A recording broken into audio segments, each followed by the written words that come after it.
지난주에는 우리가 그 한 사건을 통해, 그러니까 유오디아와 순두개 사건을 통해서 예수님을 닮는 삶에 대해서 말씀한 것이 지난주 이야기였다면, 그 이번 주 말씀은 기도와 응답의 방법에 대해서 말씀하고 계신다라는 것을 이제 알고 각절 말씀을 보시면 좋겠습니다. 전체 주제를 이렇게 잡았는데요. 감사로 기도하고 말씀으로 응답받자라는 것을 이제 주제로 각절 말씀 나누도록 하겠습니다. 먼저 6절 말씀 함께 읽도록 하겠습니다. 아무것도 염려하지 말고 오직 모든 일에서 기도와 간구로 너희가 요청할 것들을 감사와 더불어 하나님께 알리라 라고 말씀하고 있습니다.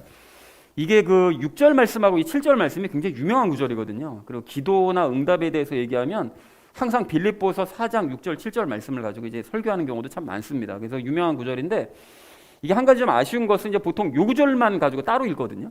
보통 요 구절만 가지고 그 인용하고 요 구절만 설명하기 때문에 이게 그냥 기도에 대한 내용이다, 그냥 그 정도로만 이해합니다. 이게 틀린 얘기는 아닙니다. 기도에 대한 내용은 맞긴 맞는데 그 정도까지만 이해하는 거죠.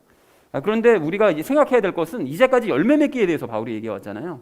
그러면 왜 갑자기 열매 맺기에 대해서 얘기하다가 기도에 대해서 말을 했는가? 이걸 우리가 생각해 볼 필요가 있다는 거죠. 그래서 이 부분에 대해서는 잠시 제가 중간 정리하는 시간에 이게 왜 그런지 이유를 말씀드리도록 하겠습니다. 그래서 어쨌든 우리 기도를 해야 되는데, 기도할 때는 기도할 때 염려하면서 걱정을 하기보다는 모든 일에 대해서 늘 하나님께 말씀을 드려야 되는 것이고요. 알리면서 말씀을 드려야 되되, 응답하실 것을 믿고 미리 감사를 하면서 기도를 해야 된다라는 것이 6절 말씀의 이제 포인트가 되겠습니다. 미리 감사하면서 기도해야 된다. 자, 그래서 6절 전체 의미 이렇게 정리해 볼 수가 있겠는데요. 너희는 아무것도 염려하지 말고 모든 일에 대해서 기도를 하되 말씀을 드리되 응답을 미리 감사하면서 하나님께 알려라. 그러니까 응답해 줄 걸 감사하면서 하나님께 모든 것을 상황을 보고를 해야 된다라고 얘기했다는 것이 6절의 의미가 되겠습니다. 6절에 대한 자세한 내용은 잠시 후 적용 시간에 우리 함께 나누는 시간, 분석하는 시간 가지도록 하겠습니다. 자, 이어진 7절 말씀 우리 함께 읽도록 하겠습니다. 그리하면 모든 이해를 뛰어넘는 하나님의 평강이 그리스도 예수님을 통해 너희 마음과 생각을 지키시리라 라고 말씀합니다. 여기 이해란 얘기가 나오잖아요. 그러니까 우리의 이해를 뛰어넘는, 하나님의 평강이 우리의 이해를 뛰어넘어서 이제 역사를 해야 되는 건데, 이 이해라는 그 단어가 나와서 말씀을 드리는 건데, 현재 겪고 있는 우리의 고난의 상황 있잖아요. 그 고난의 상황하고 그 고난이 일어나는 거 원인이요. 그리고 이 고난이 앞으로 일이 어떻게 진행될까, 이 모든 과정을 우리가 이해를 하잖아요. 그러면 마음이 평안해질 수가 있어요. 그런데 그거는 하나님의 평안이 아닙니다. 우리가 다 이해할 수 있어서 이렇게 되고 앞으로 이렇게 될 거구나, 오케이, 그럼 내가 견딜 수 있지, 이거는 하나님의 평안이 아니에요. 내 평안, 내가 생각하는, 내가 의지적으로 갖는 평안인 것이지. 자, 그러면 어떤 게 하나님의 평안이냐? 하나님께서 주시는 평안은 이해가 되는 것이 아닙니다. 이해되지 않습니다. 우리 이해를 뛰어넘는 거예요. 그래서 도리어 전혀 이해할 수 없고요. 내가 지금 겪고 있는 상황이 달라지는 것도 없습니다. 그리고 앞으로 내가 어떻게 행해야 될지도 몰라요.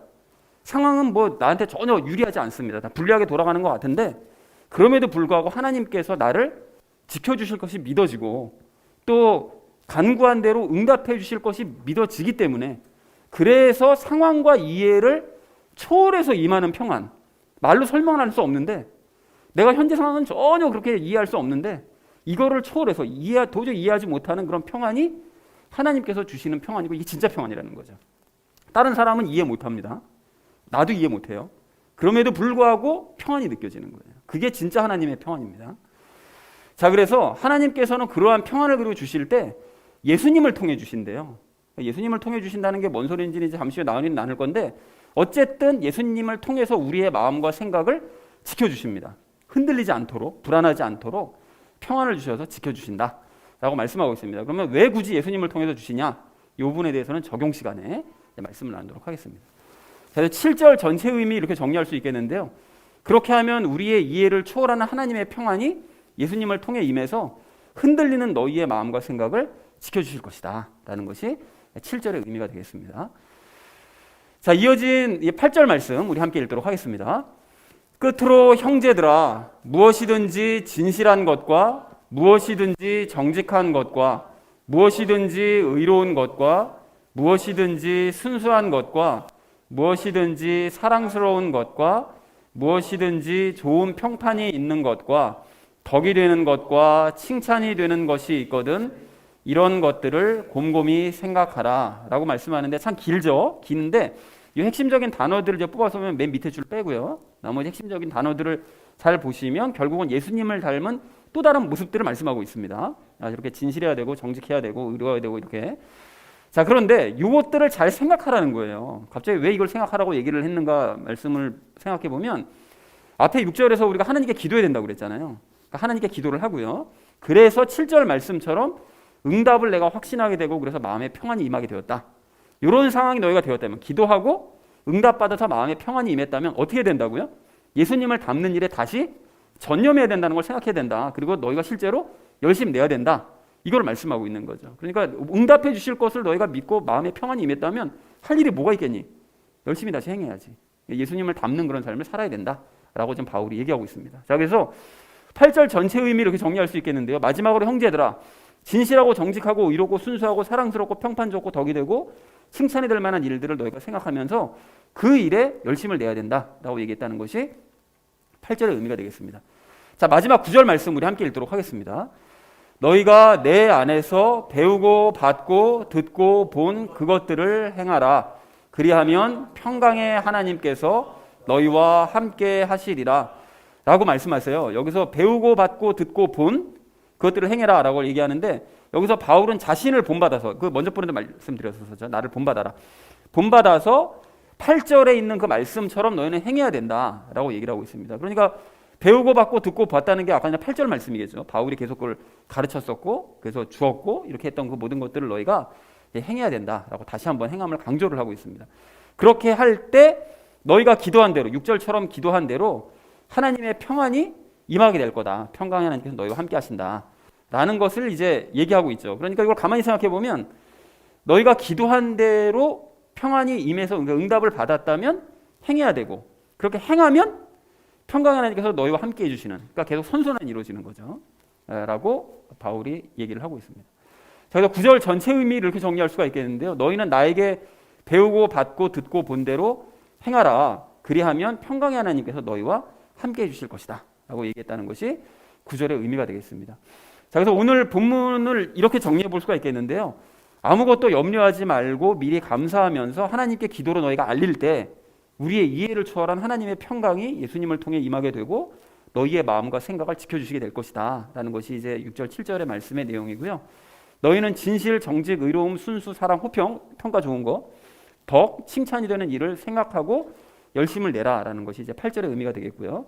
또한 나를 본받아서 행하면 하나님의 평강이 너희와 함께하게 될 것이다 라는 것이 이제 9절의 의미가 되겠습니다. 내용 자체는 그렇게 크게 어렵지는 않습니다. 자, 그런데 우리가 아까 잠깐 말씀드렸던 거, 그러니까 바울이 6절에서 갑자기 기도에 대해서 언급을 하잖아요. 그 전에는 이제 열매 맺기에 대해서 얘기를 쭉 하다가 갑자기 왜 6절에서 기도에 대해서 얘기를 했느냐. 여러분, 이게 지난주에 열매에 대해서 설명했던 바울이 왜 갑자기 기도를 언급했는가 하면 지난주에 열매를 맺으려면 어떻게 해야 된다고 그랬죠? 예수님을 기뻐해야 되고 그리고 절제를 몸에 배이게 해야 된다고 설명을 했잖아요. 그러니까 예수님을 기뻐해야 된다는 것은 삶의 모든 과정 중에 예수님께서 다 개입하시도록 자기를 내드려야 되고 그때마다 책망의 말씀 들으면서 깎여나가야 되는 과정이거든요. 그리고 절제라는 것은 그 모든 과정들을 인내하고 참으면서 나의 삶에 배이게 해야 되는 건데 이런 모든 과정들이 이게 쉬울 거냐? 쉽지 않겠죠. 당연히. 그죠? 그러니까 이 모든 과정이 특별히 더 쉽지 않은 건 우리 안에 있는 죄 때문에 더 쉽지가 않습니다. 자꾸 방해하니까요. 그래서 이 과정을 견뎌내기가 너무나 힘든데 이런 모든 과정들이 결코 쉽지 않기 때문에 바울이 오늘 기도에 대해서 얘기를 한 것입니다. 그러니까 열매를 너희가 맺지 못할까 봐 걱정하고 염려하지 말고 맺게 해주실 것을 미리 감사하면서 기도드려라. 6절 말씀이죠. 그렇게 할 때 이해할 수 없는 하나님의 평안이 예수님을 통해서 너에게 임하게 되고 흔들리는 그 마음과 생각을 지켜주시게 될 것이다. 그래서 너희가 열매 맺는 일에 문제가 없이 될 터이니 맡겨놓고 너희는 8절 9절 말씀처럼 행해라. 그러면 하나님께서 그 모든 일들 이루어 주실 것이다 라를 얘기하는 것이 오늘 본문의 내용이라는 것이죠. 자, 그래서 우리는 이 적용 시간에 그 세 가지 이야기를 나눌 건데요. 첫 번째는 기도하는 방법에 대해서 우리 이야기 나눌 거고요. 두 번째는 응답받는 방법에 대해서 얘기를 할 것이고요. 세 번째는 행함에 대해서 이제 말씀을 나눌 건데 이 세 가지 이야기를 아까 전에 말씀드렸듯이 우리의 그 크리스마스 선물이 되기를 소망을 합니다. 자, 그래서 오늘 결론을 이렇게 맺을 수가 있겠는데요. 감사로 기도하고 말씀으로 응답받자라는 것을 주제로 나머지 이야기는 삶에 적용하면서 함께 이야기 나누도록 하겠습니다.